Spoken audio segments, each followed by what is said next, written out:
আজ আর অভিশাপ দিস না শ্যামকালো বধূ, পারলে দোয়া করিস। পাপের হাত দুটো দিয়ে আজ প্রথমবার কোন পুণ্য করতে যাচ্ছি। পরন্ত বিকেলে গভীর অরণ্যে সহসায় অন্ধকার নেমে গিয়েছে।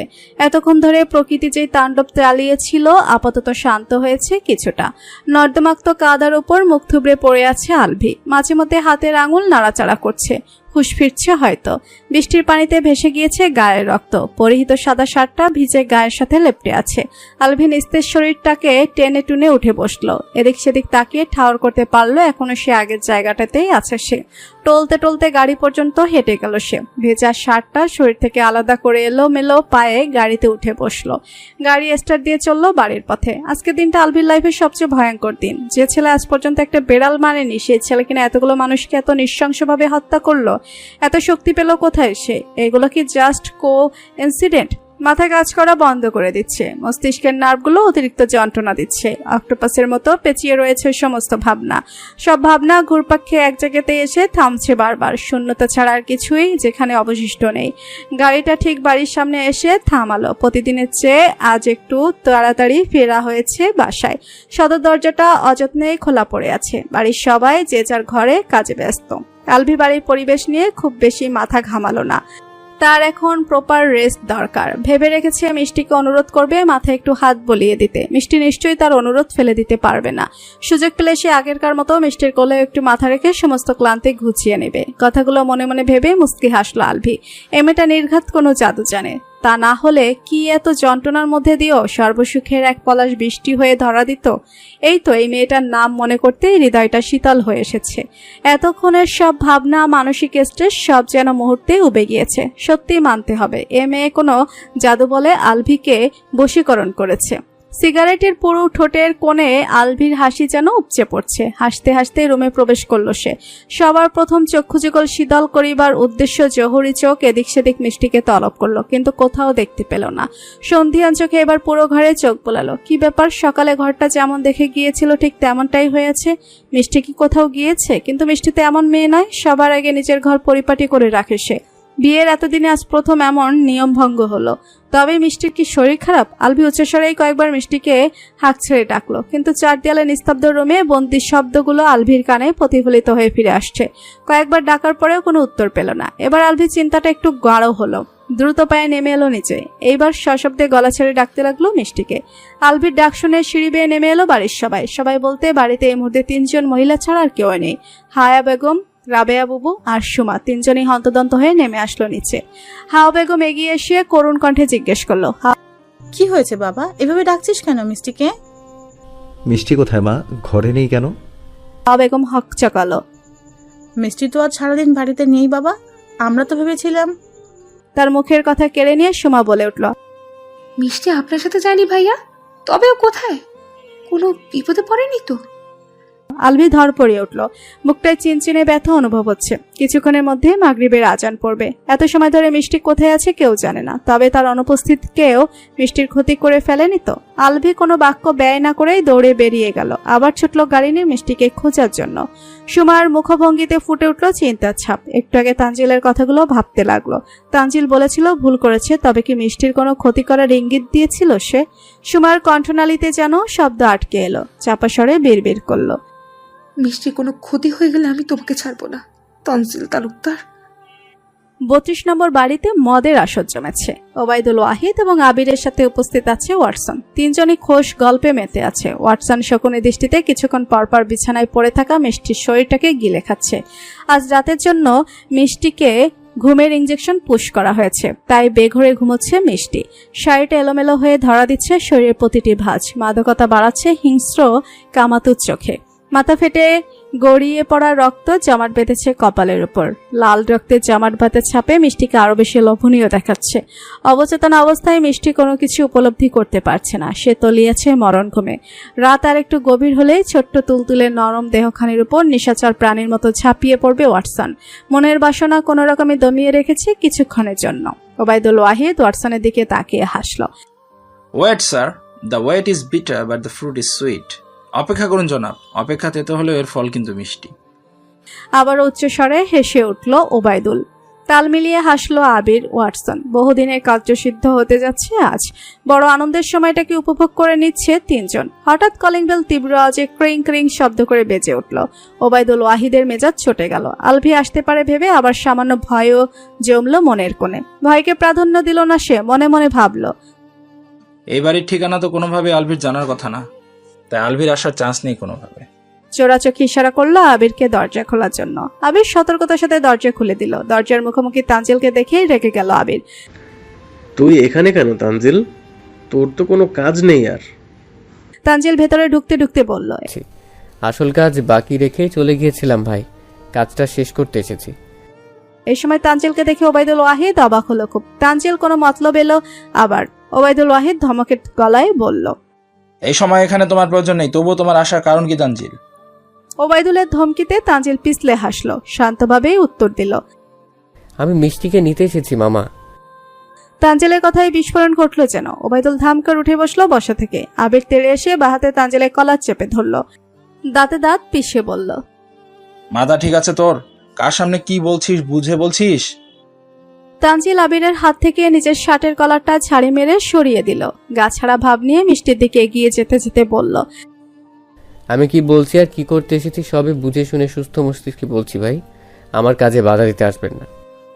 তানজিল বৃষ্টির এলোমেলো শাড়ি ঠিক করে কোলে তুলে নিল তাকে। ওয়াটসন এবার রেগে গেল। ওবায়দুলের দিকে তাকিয়ে বলল, what is happening mister Obaidul? কি হচ্ছেটা কি মিস্টার ওবায়দুল? আইল নট অ্যাকসেপ্ট এনি মেস নাও।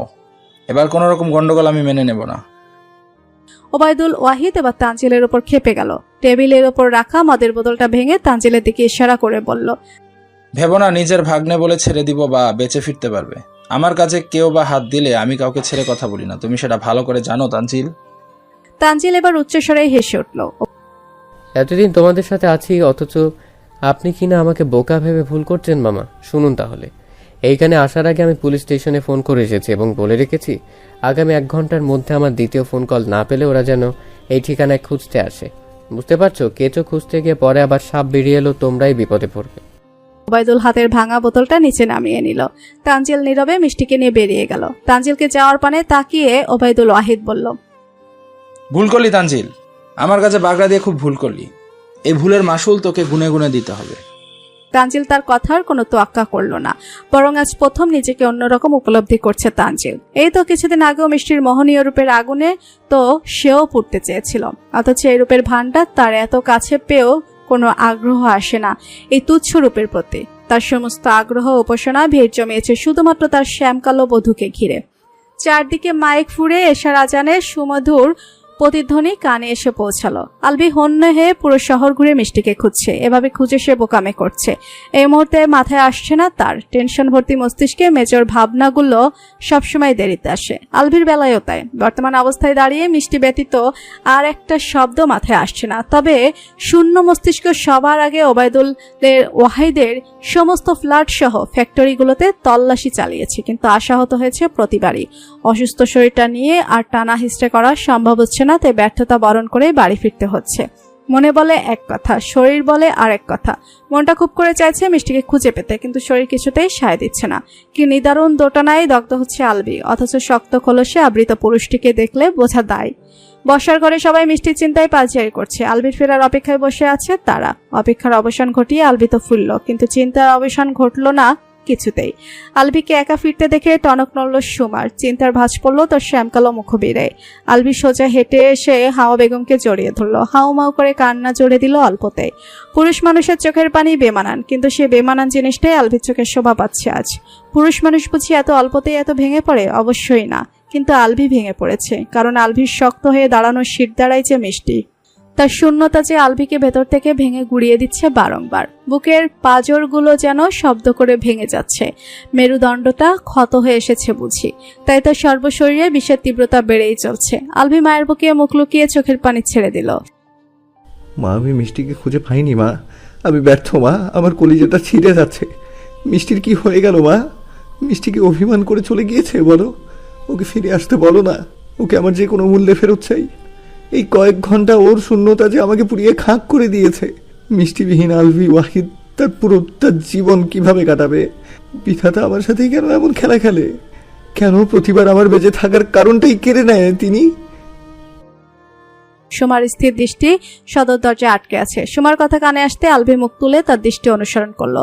তানজিল সবেমাত্র মিষ্টিকে কোলে নিয়ে ভেতরে প্রবেশ করেছে। তানজিলের কোলে মিষ্টির রক্তাক্ত নিথর দেহ দেখে আলভি শিউরে উঠল। দৌড়ে গিয়ে এক প্রকার ছো মেরে মিষ্টিকে কেড়ে নিয়ে শক্ত করে আঁকড়ে ধরল নিজের বাহু ডোরে, যেন একটু আলগা হলে আবার পালিয়ে যাবে। মিষ্টি যুবথুবু শরীরটা সোফায় শুয়ে দিল। মিষ্টি, মিষ্টি, শুনছিস আমাকে? সারা দে প্লিজ। এক গ্লাস পানি নিয়ে আসো, চোখে মুখে পানি ছিটে দিতে হবে। তানজিল সুমার দিকে ইশারা করলো। সুমা দ্রুত গিয়ে এক গ্লাস পানি এনে আলভির দিকে এগিয়ে দিল। আলভি ব্যস্ত হাতে মিষ্টির মুখে পানি ছিটিয়ে দিল। মিষ্টি একটু নড়ে চড়ে উঠলেও চোখের ঘুম কাটলো না। মিষ্টির অবস্থা আলভি আর নিতে পারলো না। মিষ্টিকে ছেড়ে দিয়ে পাশে দাঁড়িয়ে থাকা তানজিলকে মারতে শুরু করলো আলভি। নিজের শক্ত হাতের থাবা গিয়ে পড়লো তানজিলের নাকে, সঙ্গে সঙ্গে রক্ত বেরিয়ে গেল। তবু আলভি থামলো না, ধাক্কা দিয়ে দেয়ালে চেপে ধরলো তাকে। ঝাঁঝালো কণ্ঠে জিজ্ঞেস করলো, বৃষ্টির এই অবস্থা কি করে হলো তানজিল? ওর এই অবস্থা কে করেছে? রাবেয়া বেগম থেমে থেমে কাঁদছে। ছেলের এমন মার খাওয়া নিজ চোখে সহ্য করতে পারল না। ছুটে গিয়ে আলভিকে থামানোর চেষ্টা করছে। এদিকে ভেতর ভেতর সুমারও খুব খারাপ লাগছে, কিন্তু খারাপ লাগাটা প্রশ্রয় দিতে চাইল না। তানজিল যে অন্যায় করেছে সেটা সুমা আন্দাজ করতে পারছে কিছুটা, কিন্তু সে অন্যায়টা তো ঢেকে ফেলেছে মিষ্টিকে ফিরিয়ে দিয়ে। তবুও কি মানুষটার এমন চুপ থাকার সাজে? এমন চুপচাপ ভাবলার মতো মার খাওয়ার কি কোনো মানে আছে? কিছু বলছে না কেন লোকটা? সুমার মনের কথা যেন শুনতে পেল তানজিল। নিজের করা অন্যায়টা কথা চেপে গিয়ে শুধু এইমাত্র ঘটে যাওয়া ঘটনার বিবরণ দিল ঠান্ডা মাথায়। তোর বাবা মিষ্টিকে তার ফ্ল্যাটে নিয়ে গিয়েছিল আলভি। আজ রাতে দুবাইয়ের বিখ্যাত কালো ব্যবসায়ী ওয়াটসনের হাতে তুলে দিত মিষ্টিকে। আমি সেখান থেকে ওকে নিয়ে এসেছি। তানজিল থামল। ওকে জাগিয়ে লাভ নেই, ঘরে নিয়ে যা। ঘুমের ইঞ্জেকশন পুশ করা হয়েছে ওর শরীরে, সকালের আগে এই ঘুম ভাঙবে না। আলভি সব শুনে শান্ত হয়ে গেল। তানজিলকে ছেড়ে দিয়ে মিষ্টিকে কোলে তুলে ঘরের দিকে চলে গেল চুপচাপ। আজ যত হিসাব নিকেশ বাবার সাথেই হবে। বিছানার সাথে একটা বালিশ রেখে হেলান দিয়ে বসে আছে তানজিল। কপালের উপর বাহাতটা, ডান হাতের উপর আড়াআড়ি ভাবে রাখা। সামনে দেওয়ালে ঝোলানো ঘড়ির কাঁটায় মাত্র 8:30 বেজেছে। ঘড়িটির ঘূর্ণায়মান কাঁটার গতিকে সূক্ষ্ম ধ্যানে পর্যবেক্ষণে ব্যস্ত তানজিল। সুমা তড়িঘড়ি করেই ঘরে ঢুকলো। হাতে থাকা একটা ছোট্ট বাটি 3 টুকরো মতো বরফ রাখা আছে তাতে। তানজিলের দিকে নজর ঘোরাতে বিরক্ত হলো। কপালের উপর হাত রাখা ভালো না, দুর্ভাগ্য বয়ে আনে। তানজিলের ধ্যান ভাঙলো। ছড়িয়ে রাখা পা গুটিয়ে নড়ে চড়ে বসলো। কে বলেছে এমন আজগুবি কথা? সুমা হাতের বাটিটা নিয়ে তানজিলের সামনে গিয়ে বসলো। আমার মা বলতো, মা তো নেই, তবে মায়ের বলা কথাটা রয়েই গেছে।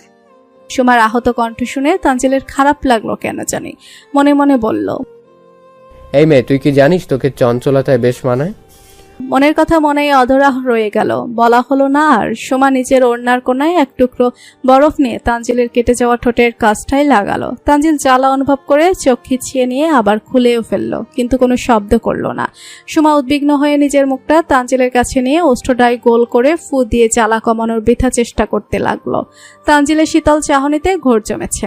অপলকে একজোড়া নিশ্চল নয়ন ডুবে আছে সুমার শ্যামকালো মুখশ্রীর সৌন্দর্য উপভোগ করার নেশায়। সুমার উদ্বিগ্ন চোখ, গোল হয়ে থাকা ঠোঁটের প্রতিটি ভাঁজ মনোযোগ দিয়ে গুনছে সে। সুমা কিছু বলার জন্য চোখ তুলে তাকাতেও অপ্রস্তুতভাবে ঘিরে ধরল লজ্জা। অথচ তানজিলের কোনো ভাবান্তর নেই। অস্বাভাবিক অপলকভাবে মুগ্ধ হয়ে তাকিয়ে আছে সুমার অধর পল্লবে। সুমার হঠাৎ করেই কান গরম হয়ে আসে। চঞ্চলতায় ভিড় করে অস্বস্তি, জড়তা, সংকোচ। চোখ নামিয়ে নিল সহসায়। কি দেখছিস এমন করে? তানজিলের ধ্যান ভাঙলো না, প্রতিক্রিয়াও দেখালো না কোনো রকম।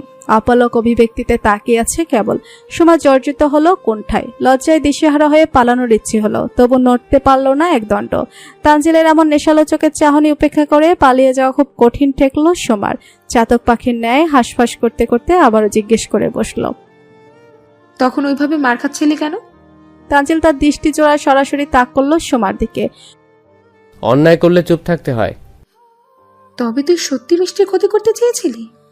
যদি করে ফেলতাম তুই ক্ষমা করতে আমায়? ক্ষমা করা কি উচিত হতো?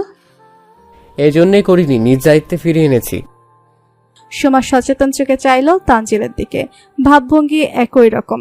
সে একইভাবে চেয়ে আছে পলকহীন। হঠাৎ আমার ক্ষমা করা না করার কথা ভেবেই এত বড় একটা সিদ্ধান্ত নিয়ে ফেললি? আমি ক্ষমা না করলে কি আসতো যেত তোর? এই প্রশ্নের উত্তর তো আমিও খুঁজছি। পেলে তোকেই সবার আগে বলবো, কি? সুমার প্রশ্ন করলো না, নিজের কাজ শেষে বেরিয়ে গেল রুম থেকে। মিষ্টি বেঘুরে ঘুমাচ্ছে, ওষুধের প্রভাব কাটতে দেরি হবে। আলভি কোমল হাতে মাথায় আঘাত লাগা জায়গাটা ব্যান্ডেজ করে দিয়েছে। গোল্ডেন ফ্রেমের চশমা চকচকে সাদা গ্লাস ভেদ করে নিষ্পলক তাকিয়েছে মিষ্টির ঘুমান্ত নিষ্প্রভ মুখটার দিকে।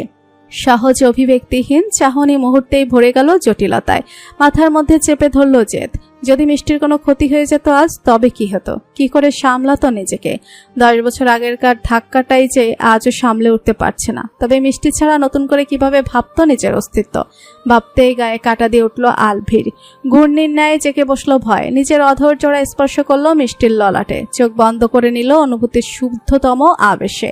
তলিয়ে গেল অতীতের মধুময় নিদারুণ জমাট বাঁধা স্মৃতির রাজ্যে।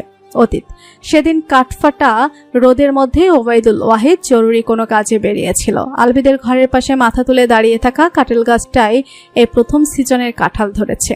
জ্যৈষ্ঠ মাসের গরমে কাঁঠালে পাক ধরেছে। সারা উঠোন পাকা কাঁঠালের মিষ্টি গন্ধে মোমো করছে। আবির গাছে উঠেছে কাঁঠাল পাড়ার জন্য। গ্রামীণ স্টাইলে লুঙ্গির একাংশ 2 পায়ের মধ্যে দিয়ে নিয়ে পেজ দিয়ে পেছনে কোমরের সাথে গুজেছে আবির। এমন সময় কথা বলতে বলতে বাড়ির টিনের বেড়াটি ঠেলে ভেতরে ঢুকলো আলভি এবং মিষ্টি, মিম, লিজা, মারিয়া। আবিরকে গাছের ডালে এইভাবে অপ্রত্যাশিত অবস্থায় দেখতে পেয়ে 4 জনের নজর গুটিয়ে নিল। তবে লিজা চোখে আরেকবার তাকালো সেই দিকে। আদুল গায়ে হাঁটুর উপর অবধি শুধু লুঙ্গিটাকে গুজে রাখার কারণে সাদা ধবধবে ফর্সা শরীরের প্রায় বেশিরভাগ স্পর্শকাতর জায়গাগুলো উন্মুক্ত উদীয়মান। প্রতিভ নয়নে ফেলফেল করে তাকিয়েছে লিজা। গায়ের প্রতিটি লোমকূপ শিরশির করে উঠল। চিবুক নামিয়ে নিল দ্রুত। ততক্ষণে তাকে রেখে সবাই ঘরের দিকে চলে গিয়েছে। লিজাও পা বাড়ালো যাওয়ার জন্য। আচমকাই গাছের উপর থেকে ডেকে বসলো আবির। লিজা, সঙ্গে সঙ্গে ধক করে উঠল বুকটা। বাড়িয়ে দেওয়া পাজোড়া থেমে গেল আপনা আপনি। চিবুক উঁচিয়ে চাইলো গাছের ওপর। আবির হাঁক ছেড়ে বলল, আমি কাঁঠালটা ছুঁড়ে দিচ্ছি, শক্ত করে ধরবে কেমন? লিজা হকচকালো। পরনে তার সাদা স্কুল ড্রেস। এই ড্রেসটা দিয়েই তাকে এসএসসি এক্সামটা কোনোভাবে পার করতে হবে। আর আবির ভাই কিনা তাকে কাঁঠাল ধরতে বলছে। কাঁঠালের কষ্ট যদি কোনোভাবে ড্রেসে লেগে যায় তবে তো সর্বনাশ। লিজা আবিরের দিকে তাকিয়ে আমতা আমতা করে বলল, ভাইয়া, এত উপর থেকে আমি ধরতে পারবো না, আমি বরং আলবিকে ডেকে দেই। আর এক মুহূর্ত দাঁড়ালো না সে, ছুটে গেল আলভিকে ডাকতে। আলভি এর মধ্যে গোসল সেরে ফেলেছে। মিষ্টি আলভির পড়ার টেবিলটার উপর পা ঝুলিয়ে বসে আছে। কিছুক্ষণ পর পর হাতে থাকা পেয়ারাটাই কামড় বসাচ্ছে। আলভি ভেজা শরীর নিয়ে মাত্রই রুমে ঢুকলো। মিষ্টি তখনও একভাবে বসে পেয়ারা খাচ্ছে। আলভি এগিয়ে গেল, কাছাকাছি চুল ঝাঁকড়া দিল কয়েকবার। চুলের পানিতে ভিজে উঠল মিষ্টির ঘামে চিকচিক করা মুখ। মিষ্টি চোখ পাকিয়ে আলভির দিকে তাকালো। আলভি চোখ মারল মিষ্টিকে রাগাতে। মিষ্টি লাফ দিয়ে টেবিল থেকে নেমে দাঁড়ালো। আলভির মাজায় পেঁচানো তোয়ালেটা এক হাত দিয়ে খপ করে ধরে ফেললো। আলভি বিস্ময়ে কিংকর্তব্য বিমূঢ়। আতকে ওঠা কণ্ঠে বলল, কি করতে চাইছিস তুই মিষ্টি? একদম খারাপ হয়ে যাবে কিন্তু। মিষ্টির দাঁতক পাটি বের করে শয়তানি হাসি দিল। তোয়ালেটা হালকা টান দিয়ে বলল, কি খারাপ করবি বল বল বল। আলভি 2 হাত দিয়ে নিচু হয়ে তার তোয়ালেটা চেপে ধরল। শাকচুনি ভাইয়া একটা পোলার মান সম্মানে হাত দিতে লজ্জা করে না? মিষ্টি খিলখিলিয়ে হাসল। না বাবা, আমার অত লজ্জা শরম নেই। আলভির মাথায় এবার শয়তানি বুদ্ধি এলো। তোয়ালেটা খোলার ভান করতে করতে এগিয়ে এলো আরো কাছাকাছি। তাই নাকি? লজ্জা নেই? তবে আয় দেখ একটু। মিষ্টি চোখ খিচে বন্ধ করে নিল। এই কি করছিস তুই, আহাম্মক কোথাকার! এমন সময় ছুটে ঘরে ঢুকলো লিজা। দুজনকে এমন অবস্থায় দেখে সামান্য বিব্রত হলো। 2 হাত দিয়ে চোখ বন্ধ করে বলল। মিষ্টি লিজার দিকে তাকে উচ্চস্বরে হাসলো। চেক করছিলাম ছোটবেলায় ঠিকঠাক সুন্নতে খতনা করেছিল কিনা। মিষ্টির কথায় আলভি লজ্জা পেল লিজার সামনে। ফিসফিসিয়ে বলল, বইর আমারে পারলে গলা চেপে মাইরালা, তাও আর লজ্জা দিস না। লিজা মিষ্টিকে মৃদু থাপ্পড় দিয়ে বলল, তোদের ফাজলামি এ জীবনে শেষ হবে না। আবির ভাই আলবিকে ডাকছে কাঁঠাল ধরতে। লিজার কথা শুনে 3 জনই বেরিয়ে গেল হন্তদন্ত হয়ে। না জানি আবির ভাই আবার রেগে না বসে। এইভাবেই কাটছে তাদের খুনসুটি। ছোট্টবেলার ছোট্ট মনে নেই কোনো অনুভূতির ছাপ। শত রোমাঞ্চকর সময়ও হৃদয় মাঝে হয় না কোনো ধুকধুকানি। নিতান্ত অপ্রাসঙ্গিক হাসি ঠাট্টায় উড়িয়ে দিতে ব্যস্ত তারা। তবুও 2টি কিশোরীর হৃদয় এভাবেই গভীরভাবে আষ্টে পিষ্টে জড়িয়ে যাচ্ছে ওতপ্রোতভাবে। এই সুপ্ত অনুভূতির ঠিকানা না জেনেও তারা কত সুখী। একে অপরের প্রতি ভালোবাসা নামক ছোট্ট শব্দটাই অঙ্গীকারবদ্ধ। অথচ ভালোবাসার সঠিক ব্যাখ্যা তখনও তাদের অজানা। গাছের উপর বসে থেকে অধৈর্য হয়ে আবির লিজাকে চোখ রাঙালো। আলভিকে ডাকতে এতক্ষণ লাগে? আবিরের ধমক খেয়ে চুপসে গেল লিজা। মিষ্টি উপরের দিকে তাকিয়ে বলল, আবির ভাই আপনি কাঁঠাল ছুড়ুন, আমি আর আলভি ধরছি। মিষ্টির মুখে আমি আর আলভি শব্দটা একদমই পছন্দ হলো না আবিরের। মুখে নেমে এলো অন্ধকার, ঠোঁটে হাসি টেনে বলল, ফেললাম তবে। আলভি ঠিক মতো ধরিস। আচ্ছা ভাই। আবির কাঁঠালটা নিপুণ হাতে তাদের দিকে ছুঁড়ে দিল। দুজনেই ঝাপটে ধরল কাঁটাযুক্ত পাকা কাঁঠাল। সঙ্গে সঙ্গে খুব জোরে সোরে বাড়ি খেল কপলের সাথে কপল। মিষ্টি কাঁঠাল ছেড়ে দিয়ে চসূচক স্ফুট শব্দ করে এক হাতে ঘষতে লাগলো কপাল। আলভি তখনও দু হাতে ধরে আছে কাঁঠালটি। মিষ্টি দ্রুতই আলভির দিকে এগিয়ে এলো। আলভির কপালটা দু হাত দিয়ে টেনে এনে আবারও মৃদু বাড়ি খেলো ইচ্ছে করে। তারপর চিন্তামুক্ত হয়ে বলল, এখন আর শিং উঠবে না। আলভি কাঁঠাল হাতে বিরক্ত হলো। কি যাতা বলছিস বাল? মিষ্টি চোখ পাকালো। ভেবে দেখেছিস তোর কপালে শিং গজালে কেমন অদ্ভুত লাগতো? তখন কি আমি তোকে বিয়ে করতাম নাকি? আলভি চোখ উল্টে চাইলো। যা ঘরে আয় তো। হাওয়া বেগম কাঁঠালের কোষগুলো খুলে খুলে বাটিতে রাখছেন। তাকে চারিদিকে ঘিরে বসেছে আলভি, আবির সহ 4 বান্ধবী। আবিরের মা, কোন গাছের কাঁঠাল পাকলো গো? রংটা তো ভারী সুন্দর এসেছে। ওবায়দুল ওয়াহিদ উপর হয়ে পায়ের জুতা খুলতে খুলতে শুধালেন নিজের স্ত্রীকে। টিনের বেড়া ঘেঁষে যে গাছটা ছিল সেই গাছটার কাঁঠাল, রঙের সাথে সাথে স্বাদও হয়েছে খুব। তারপর নিচে একটু চেপে গিয়ে বসে বলল, বসুন এখানে, দুটো মুখে দিয়ে নিন। ওবায়দুল ওয়াহিদ হাসি মুখে এগিয়ে এলেন, লিজার পাশে গিয়ে লেপ্টে বসলেন। লিজা ইতস্তত বোধ করলো। কাঁঠালের বাটিটা এগিয়ে দিয়ে মিহি কণ্ঠে বলল, এই নিন ভালো আঙ্কেল। ওবায়দুল ওয়াহিদ লিজার মাথায় স্নেহের হাত রাখলেন। জল জলে উচ্ছ্বসিত কণ্ঠে বলল, তুমি আগে খাও মা, একদম লজ্জা পাবে না। কদিন পর থেকে এসব কিছু তোমারই হবে। ওবায়দুল ওয়াহিদের কথায় খাওয়া থামিয়ে দিল সবাই। 4 বান্ধবী বিস্মিত নয়নে ফেল ফেল করে তাকালো ভালো আঙ্কেলের দিকে। আবির আশ্চর্য হয়ে বুড়ো কুটালো। সন্ধিয়ান কণ্ঠে জিজ্ঞেস করলো, ওর হবে মানে? কি বলতে চাইছো আব্বু? ঠিক বুঝলাম না আমি তোমার কথা। ওবায়দুল ওয়াহিদ সবাইকে অবাক করে হো হো করে হেসে উঠল। বেশ আবেগপ্রবণ হয়ে বলল, আমি এইমাত্র তোমার আর লিজার বিয়ে ঠিক করে এলাম। আবির খাওয়া থামিয়ে চট করে উঠে দাঁড়ালো। চকিতে তাকালো লিজা। চোখ দুটো চিকচিক করছে অথই জলে। মিষ্টি ফট করেই বলে উঠল, ভালো আঙ্কেল, লিজা তো পড়াশোনা করছে, বিয়ে হয়ে গেল তো। মিষ্টিকে থামিয়ে দিয়ে ওবায়দুল ওয়াহিদ বলে উঠল, সেসব নিয়ে চিন্তার কিছু নেই মা, বিয়ের পর লিজা পড়াশোনা করতে পারবে, কোনো অসুবিধা নেই। অস্বস্তিতে গুলিয়ে এলো লিজার গতর। ভাঙা কণ্ঠে মিনমিনিয়ে বলল, মিষ্টি ঘন্টা পড়েছে শুনেছিস?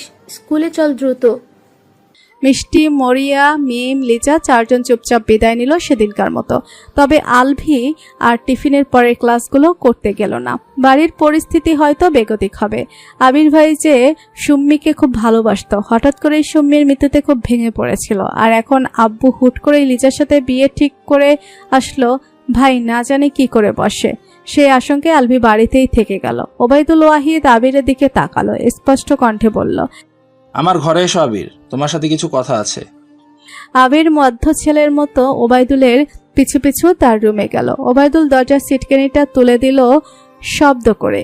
তারপর কণ্ঠ চওড়া করে বলল, কি করছিলে কি আবির? এই একটা বিয়ে করলে আমাদের কত প্রফিট হবে বুঝতে পারছো? আব্বু আমি কিচ্ছু বুঝতে চাইছি না। তুমি খুব ভালো করে জানো লিজাকে নয়, আমার মিষ্টিকেই দরকার, মিষ্টিকেই আমি চাই। আর তুমি এটাও নিশ্চয়ই জানো তোমার ছোট ভাইও মিষ্টিকে চায়। কিসের ভাই? আমি কাউকে ভাই বলে মানি না আব্বু, জাস্ট তোমার ভালো মানুষের জন্য নাটক করতে হচ্ছে। চুপ, দেয়ালেরও কান আছে আবির, তুমি যা চাও সব হবে, আগে আমার প্ল্যান শোনো। ওবায়দুল ওয়াহিদ এবার নিজের সাজানো প্ল্যান বলতে শুরু করলো।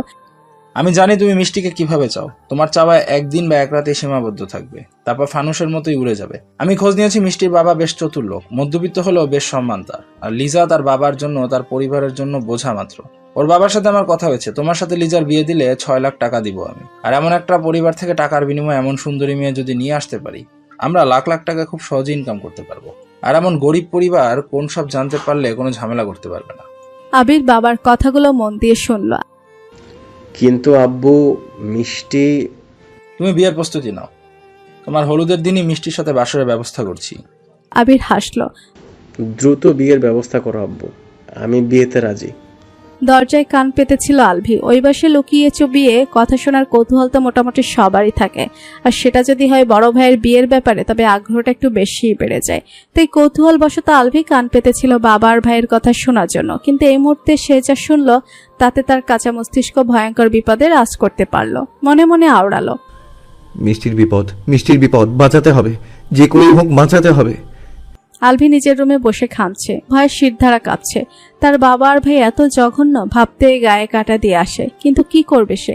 কিভাবে বাঁচাবে মিষ্টিকে? চোখের সামনে লিজার ভবিষ্যৎটাও যে অন্ধকার হয়ে যাবে। কি করে বিয়েটা আটকাবে সে? এইটুকুনি ছোট্ট মস্তিষ্কে কোনো কিছুর সমাধান আসছে না কিছুতেই। নিজের বাবা আর ভাইয়ের সম্পর্কে কারো কাছে কিছু বলতেও পারবে না, কাউকে জানাতেও পারবে না। সব পরিস্থিতি যে হাতের বাইরে, কিন্তু কিছুতেই মিষ্টির কোনো ক্ষতি হতে দেবে না সে। 3 দিনের মাথায় বিয়ে ঠিক হয়ে গেল। আজ লিজা আর আবিরের হলুদ সন্ধ্যা। লিজা অপরাধবোধে ভুগছে, মনে মনে ক্ষমা চেয়ে নিচ্ছে সুম্মির কাছে। যতই আবির ভাইয়ের জন্য অনুভূতির জন্ম হোক না কেন, সুম্মির চেয়ে আবির ভাইকে কেউ ভালোবাসতে পারবে না। আজ সুম্মি বেঁচে থাকলে হয়তো তার সাথেই আবির ভাইয়ের বিয়ে হতো। সুম্মি নিশ্চয়ই উপর থেকে সব দেখছে, নিশ্চয়ই খুব কষ্ট পাচ্ছে সে। বাবা মাকে কত করে বোঝাতে চেয়েছে সে এই বিয়ে কিছুতেই করবে না, কিন্তু কেউই তার কথা শুনেনি। লিজাদের ঘরের সামনে রঙিন কাপড় দিয়ে ছোটখাটো একটা প্যান্ডেল করা হয়েছে। ছোট একটা স্টেজে লিজাকে হলুদ শাড়ি পরিয়ে বসিয়ে রেখেছে। বাড়ির পিচ্ছি ছেলেপুলোগুলো সাউন্ড বক্সে গানের তালে লাফাচ্ছে। লিজার দৃষ্টি সেদিকে থাকলেও মনটা আজ আর নিজের মধ্যে নেই। টুপটাপ করে চোখের জলে লেপটে যাচ্ছে চোখের নিচের কাজল। মিষ্টি মরিয়া মিম সবেমাত্র এলো। সন্ধ্যা তখন 7:15। মাগরিবের আজানের পরপরই গান বাজনা শুরু হয়ে গিয়েছে। গ্রামের বিয়ের প্রোগ্রামগুলো খুব সাধারণত এমনই হয়। 3 জনই হলুদ কাপড় পরে হলদে পাখি সেজে এসেছে। তাদেরকে দেখা মাত্রই লিজা আবারও কান্নায় ভেঙে পড়ল। মারিয়া লিজাকে জড়িয়ে ধরে সান্ত্বনা দিল। সুম্মির কথা ভেবে নিজেকে আর কষ্ট দিস না লিজা, যা হচ্ছে মেনে নে। আবির ভাইয়ের সাথে বিয়ে হলে তোর ভবিষ্যৎটা সুন্দর হবে, তোর পড়াশোনাটা সুন্দরভাবে কমপ্লিট হবে, আর কষ্ট পাস না। মিষ্টির লঘু কণ্ঠে বলল, ভাগ্য মেনে নে লিজা, এতেই তোর ভালো। 3 জন মিলে লিজাকে হাসাতে ব্যস্ত হয়ে পড়ল। তবে যতই হাসাহাসি করুক না কেন, কোনো এক জায়গায় গিয়ে যেন হাসিটা কান্না হয়ে দলা পাকিয়ে আসতে চায়। খুব করে উপলব্ধি করিয়ে দেয় সুমির শূন্যতা। আলভি এই 3 দিন অনেক চেষ্টা করেছে বিয়েটা কোনোভাবে আটকাতে, কিন্তু সে এখন এই বয়সে অনেকটাই ছোট, তাই তার মতামত বা কথা গুরুত্ব অনেকটা কম। লিজাকে তো বাঁচাতে পারল না বোধহয়, কিন্তু মিষ্টিকে কিছুতেই বিপদে পড়তে দেওয়া যাবে না। যে করেই হোক মিষ্টিকে চোখে চোখে রাখতে হবে। আলবি খুব ভালো করে জানে আজ বড় কোনো অঘটন হবে। বর্তমান ছাদের মধ্যে কারো হাঁটা চলার শব্দ শুনে ঘোর কাটল আলভির। মিষ্টির গায়ের উপর কাঁথাটা টেনে দিয়ে রুম ছেড়ে বেরিয়ে গেল। তানজিল ছাদের রেলিংয়ে হেলান দিয়ে সিগারেট টানছে এক মনে। আলভি পেছন থেকে তানজিলের কাঁধে স্পর্শ করলো। চমকালো না তানজিল, একইভাবে দাঁড়িয়ে সিগারেটের ধোঁয়া ওড়াচ্ছে। আলভি নিঃশব্দে তানজিলের হাত থেকে সিগারেটটা নিয়ে টান বসালো দুবার। তারপর তামাটের ঠোঁট গোল করে ধোঁয়া ছাড়লো খোলা আকাশে, সাথে ছাড়লো দীর্ঘশ্বাস। প্রগাঢ় কণ্ঠে বলল, থ্যাংক ইউ। চারদিকে নিস্তব্ধতা ছাপিয়ে তানজিল বলে উঠল, কিসের জন্য? মিষ্টিকে আমার কাছে ফিরিয়ে দেওয়ার জন্য। তানজিল হাসল। সে আগের মতোই ভালোবাসিস? আলভি শেষ হওয়া সিগারেটটা পা দিয়ে পিষে দিতে দিতে বলল, যদি বলি তার চেয়ে 1000 গুণ বেশি ভালোবাসি। সামান্য একটা মেয়ের জন্য নিজের বাপ ভাইয়ের সাথে শত্রুতা বাড়ানোর কি খুব দরকার? ওই একটা মেয়ের জন্য যদি দুনিয়ার সকল মানুষের বিরুদ্ধে যেতে হয়, আমি তাতেও প্রস্তুত। একটু থেমে আলভি আবার বলল, তুই বুঝবি না, যেদিন কাউকে ভালোবাসবি সেদিন বুঝবি। সেই ভালোবাসার মানুষটা ছাড়া আর কারো চিন্তা মাথায় আসবে না। সবকিছু অন্ধকার মনে হবে, চারপাশে সব অন্ধকার ছাপিয়ে সেই ভালোবাসার মানুষটাই হবে তোর সন্ধ্যা প্রদীপ। আলভির কথাগুলো শোনা মাত্রই মানসপটে ভেসে উঠল একজনের অস্পষ্ট প্রতিচ্ছবি। মলিন কণ্ঠস্বরে বলে উঠল, তোর মারিয়ার কথা মনে আছে আলভি? ভুলে যাওয়ার কথা নয়। তানজিল হারালো অতীতে। সেদিন আবির ভাইয়ের বিয়েতে হলুদ শাড়ি পরে এসেছিল। মেয়েটা কি সুন্দর খিলখিল করে হাসছিল। আমি তার হাসির দিকে অপলক চেয়েছিলাম। মেয়েটা যদিও শ্যামবর্ণা ছিল, তবে খুব ভালো লেগেছিল সেদিন ওকে। ভালো লাগাটাকে ভালোবাসা বুঝেছিলাম। নৈসর্গিক প্রেমের গন্ধ পেয়েছিলাম বাতাসে। তার খোপায় বেঁধে রাখা ফুলের সুগন্ধিতে মুগ্ধ হয়ে লুকিয়ে লুকিয়ে দেখছিলাম তাকে। তারপর তুই পরিচয় করিয়ে দিলি। আমিও সুযোগ লুফে নিয়ে গল্প জুড়ে দিলাম তার সাথে। ও খুব হাসি খুশি ছিল তখন। আমি স্টেজ সাজানোর সময় লুকিয়ে একটা গোলাপ নিয়ে নিয়েছিলাম। কিশোর মনের আবেগটাকে ধরে রাখতে চাইছিলাম না, বরং প্রশ্রয় দিলাম খুব। ভেবে রেখেছিলাম মারিয়াকে প্রপোজ করব। আমি প্রায় 3 ঘন্টা ধরে মারিয়াকে পুরো বাড়ি খুঁজেছিলাম, কিন্তু পাইনি। এদিকে তুই মিষ্টি আর মিম আড্ডা দিচ্ছিলি, তাই আর তোদেরকে বিরক্ত করিনি। আমি খুঁজলাম, প্রাণপণ খুঁজলাম, কিন্তু পেলাম না। রাত 10টা-11টা বাজতে চলেছিল তখন মিষ্টি আর মিম বাড়ি যাওয়ার জন্য মারিয়াকে খুঁজতে লাগলো। এর মধ্যেই মারিয়া কোথা থেকে যেন বেরিয়ে আসলো, আবার চলেও গেল। আমার আর প্রপোজ করা হলো না, কিন্তু জানিস সেদিন একটা বিষয় খেয়াল করেছিলাম। মারিয়া ঠিক যেমন হাসি খুশি এসেছিল তেমন হাসি খুশি হয়ে কিন্তু যায়নি। তার চোখে মুখে আমি সেদিন ভয় আর আতঙ্ক দেখেছিলাম। সেগুলো নিয়ে সেদিন খুব মাথা ঘামাইনি। বয়সের তফাতে না ঘামানোরই কথা, কারণ তখন বয়সটাই এমন ছিল। কোনো সিরিয়াস বিষয়কেও সিরিয়াস মনে হতো না।